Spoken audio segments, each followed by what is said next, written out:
What's going on, Jets fans? Welcome into the Jets Report. I'm your host, Patrick Siepman. And coming up on today's show, I want to dive into my New York Jets 2025 mock draft 2.0. Now, in mock draft 1.0, we did have the Jets selecting Tyler Warren at pick number 7. Then we built the rest of the draft off of that. But we're going to switch it up, so stay tuned for that here shortly. But let's just take a look here real quickly on the Jets 2025 draft capital. So you obviously have pick number 7 in round 1. You also got a second, pick number 42, a third, a fourth, 2 fifths, and a 6 and a 7. Now, for this mock draft, we're only going to go up to pick number 157 for the New York Jets. So we'll be going over 6 selections here. But before we dive into it, if you guys want the New York Jets to crush this year's NFL draft, get the good vibes going, go down there, hit that thumbs up icon, is because this Jets organization could definitely need a star-studded draft class this season. So if you guys could go down there, hit that thumbs up icon.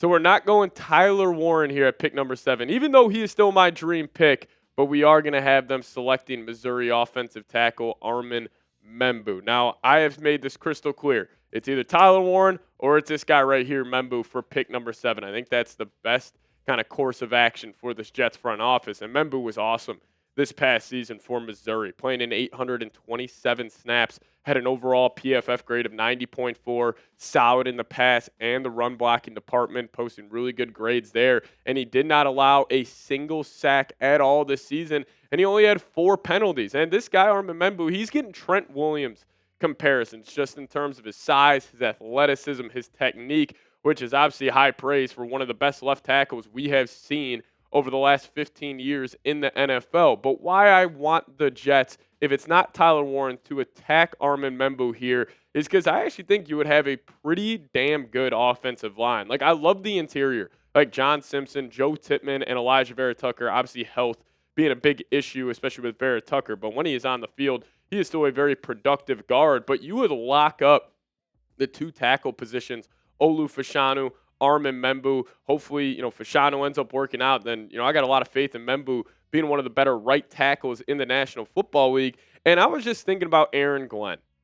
And the team he had for the Detroit Lions was a very physical, a powerful football team. And I think if the draft pick is Armand Membou, we could see the Jets go to a complete run-first offense. We're honestly could see it being a 50-50 split between run and pass, which is obviously very rare nowadays in the National Football League. But I could see the Jets almost embracing a power, physical culture, because that's what Aaron Glenn is. That's who he is at his core. And especially with all the success he had for the Lions, I would really like this pick. But, you got to get weapons on the outside. And we're going to do that in round number 2 at pick number 42. And we got the Jets drafting Miami tight end Alijah Arroyo. Now, this is a little rich for Arroyo. I think he'll probably go in the range of 45 to 60 this year, but I'm a big fan of his game. And, listen, if you just look at the production, you say, man, why are we taking this guy in the second round? Well, he is a freak athlete, 6'4", 225 plus pounds, has insane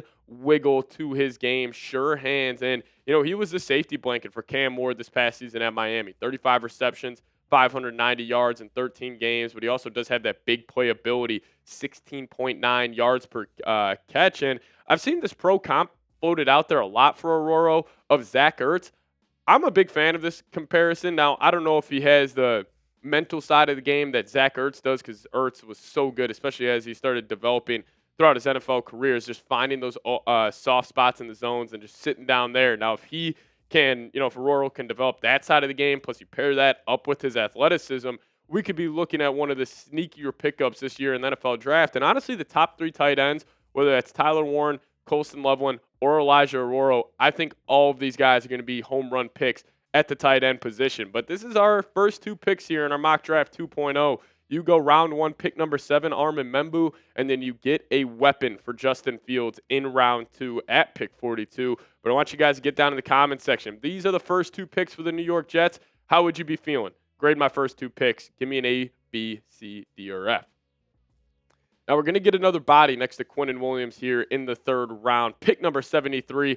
We're going to go interior defensive lineman C.J. West. Now, if I'm being honest, guys, C.J. West went to my high school in Chicago, Illinois, Nazareth Academy, so shout out to the Roadrunners over there. But I think C.J. West would be an awesome pick. Now, this guy is a freak athlete. He moves very well for being a 6 foot, 316-pound defensive lineman, and him next to Quinnen Williams is definitely intriguing to me. But him being 6 foot, 318 pounds, this man had a 33-inch vertical leap. It was incredible. And he also ran a sub-5 40-yard dash time. So clearly the athleticism is there. The explosiveness is there. Now, only being 6 foot, definitely some issues there. You would obviously like your defensive lineman to be around 6'2", 6'3", but he still has a great explosion, and he was awesome for Indiana this past season. He spent his first 3 collegiate seasons with Kent State, transferred to Indiana, and he was awesome. 25 pressures, 2 sacks, 8 TFLs, and I think it would be a really good pickup next to Quinnen Williams. Just get more physicality,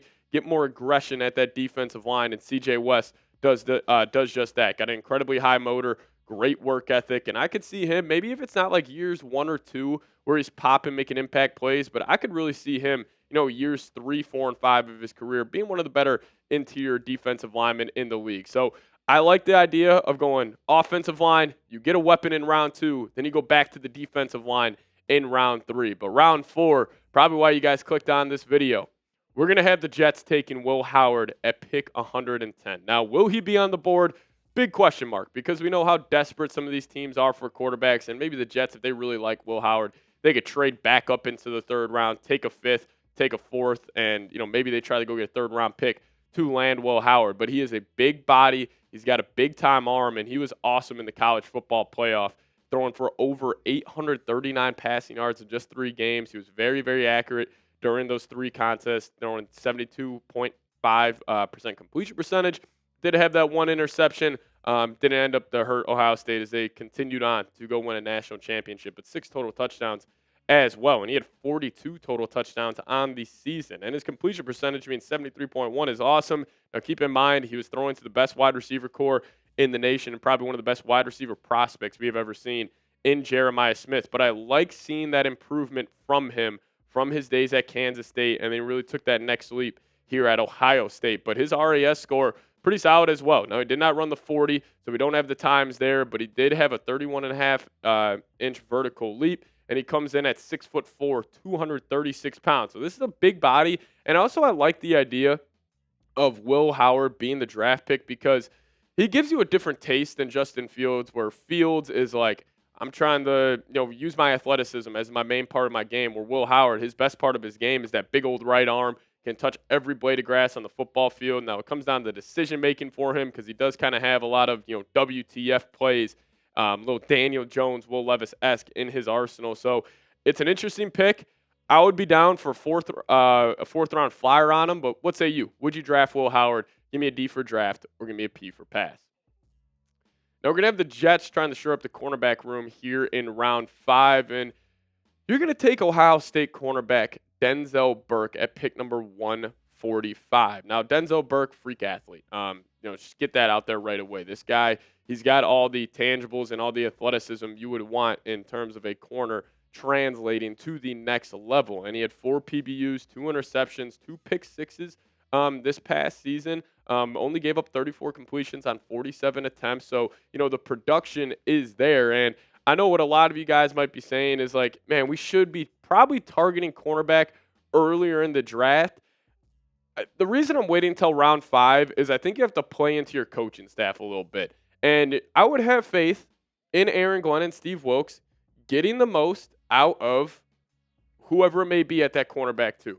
Whether that is the guy you picked up from the Ravens or if it is a guy you draft in round 5 of the NFL draft. Like, I would rather take a corner earlier, obviously, but I think it makes sense to, shore up the offensive line first, get another weapon, get another defensive lineman, then you take that flyer on that cornerback or quarterback, and then you go attack corner in round 5. And if you could hit on a round 5 corner where he's a solid cornerback 3 even, I mean, that would be a big-time advantage for the Jets here moving forward. But we actually are going to kick it to the linebacker position to close out this mock draft.